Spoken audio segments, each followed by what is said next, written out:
ఓం శ్రీ గురుభ్యో నమః. శ్రీ సుబ్రహ్మణ్య స్తోత్రం.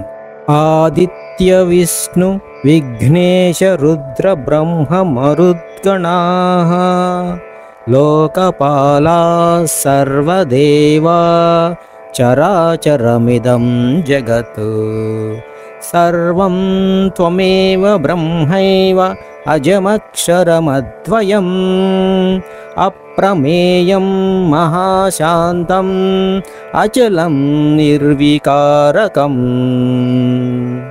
నిరాలంభం నిరాభాసం సత్తమాత్రమగోచరం ఏవం త్వాం మేధయా బుద్ధ్యా సదా పశ్యంతి సూరయః ఏవమజ్ఞానగాఢాంధతమోపహత చేతనః న పశ్యంతి తథా మూఢాః సదా దుర్గతి హేతవే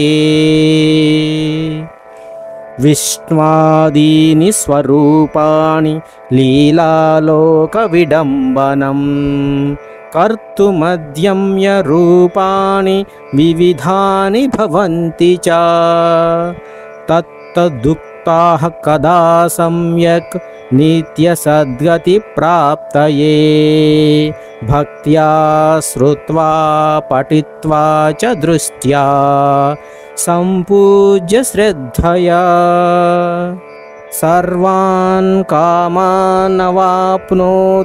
భవాదారాధనాత్ ఖలు మమ పూజమనుగ్రహ్య సుప్రసీద భవానఘ చపలం మన్మదవశం అమర్యాదమసూయకం